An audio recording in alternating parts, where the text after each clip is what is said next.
With the world advancing every day, the demand for things has increased rapidly too. The development of megaprojects began with the goal of providing collective benefit to the people. But that is no longer the case, as evidenced by numerous examples of massive waste of capital and labor that we will present to you in this video.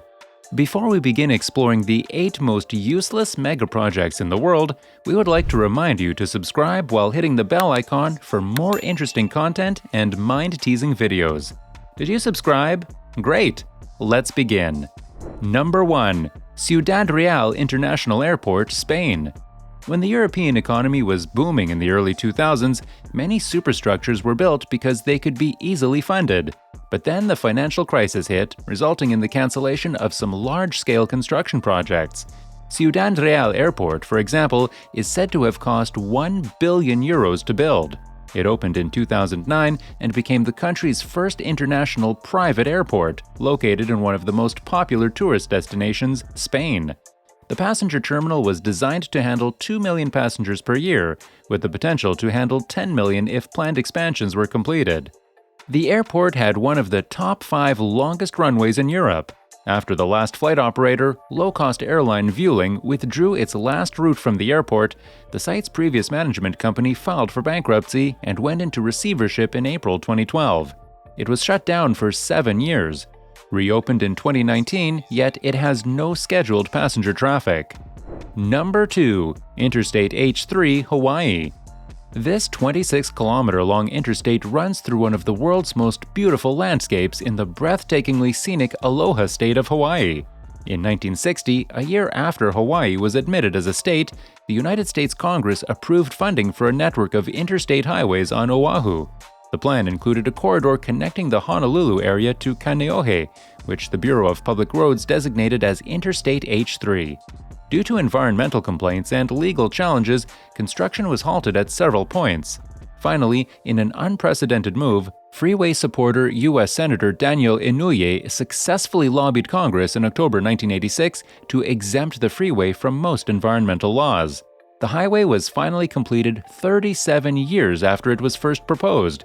It was completed by going 5 times over budget, with a total construction cost of $1.3 billion.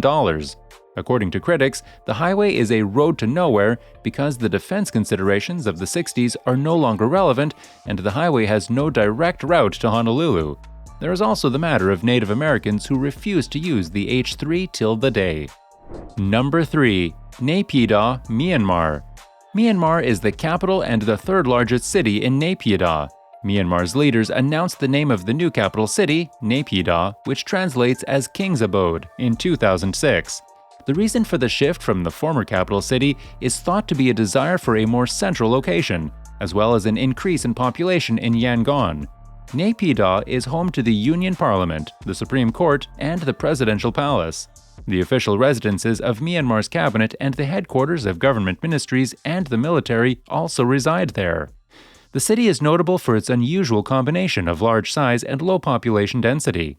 It is accommodated with all sorts of tourist attractions, but hardly has more than 1 million population, as there is a lingering gap in health facilities and educational institutions. Hence, most of the population is hesitant to make it their permanent place to reside, which makes the project totally useless. Number 4. Forest City, Malaysia. Located in Johor Bahru district in Malaysia, the Forest City is an integrated residential development program covering an area of 1,370 hectares. The construction is supposed to be completed by 2035, and the estimated cost is $100 billion. Despite the development's marketing as an energy-efficient, environmentally sensitive, land-conserving, low-polluting offshore city, it has had a significant negative environmental impact, including irreversible damage caused by the reclamation of ecologically sensitive coastal wetlands. The project plan was hindered quite a few times due to an international political scenario. Forest City was priced keeping Chinese investors in mind, and hence, most of the country's citizens weren't able to afford a residence in the city. This caused quite a public unrest and finally led to a foreigner investment ban. As expected, most investors backed out and less than 10 homes were sold, as it was reported at the beginning of 2020. Number 5. Yucca Mountain Nuclear Waste Respiratory, United States. In light of the sensitive global issues, the project began with a plan. It is a deep geological repository storage facility for nuclear fuel and other high-level radioactive waste within Yucca Mountain in the United States. The United States has over 100 operational and closed nuclear reactor sites spread across 34 states. As a result, the general public and congressional representatives opposed the idea of being the country's sole nuclear dumping site. Furthermore, questions have been raised about Yucca Mountain's official hydrological and geological surveys. Opponents argued that the site was unsuitable for a repository because it could contaminate a nearby water source used by Native Americans. The Obama administration deemed the project unworkable in 2010 and ceased funding. Decades of planning, legal squabbles, and more than $17 billion have gone into the Yucca respiratory. But after all, it has never been used and remains a useless megaproject. Number 6. Ryugyong Hotel, North Korea. Next on the list is the most useless hotel in the world. It is the world's tallest unoccupied building and is also known as the Hotel of Doom. The Ryugyong Hotel emerged as a result of the Cold War rivalry between the US-backed South Korea and Soviet-backed North Korea. Construction began in 1987 but was halted in 1992 due to North Korea's economic crisis in the aftermath of the dissolution of the Soviet Union. The structure was completed after 1992, but it lacked windows and interior fittings. Construction was restarted in 2008 and the exterior was finished in 2011. The hotel was supposed to open in 2012 on the 100th anniversary of the birth of Kim Il-sung. In 2013, a partial opening was announced, but it was cancelled. An LED display on one side of the hotel was installed in 2018 to show propaganda animations and film scenes. It is estimated that the hotel will cost more than $2 billion to build, which is about 5% of North Korea's total GDP. There is no official information on the project's status, and a resumption appears unlikely for a country with the lack of funds like North Korea. Number 7. Arena de Amazônia, Brazil. It is a football stadium in Manaus, Amazonas, Brazil, on the site of the former Vivaldo Stadium. The stadium, which has a seating capacity of 44,300, was built from 2010 to 2014 as part of Brazil's preparations for the 2014 FIFA World Cup. It hosted football matches during the 2016 Summer Olympics. During the World Cup, the arena had a maximum capacity of 40,549 people.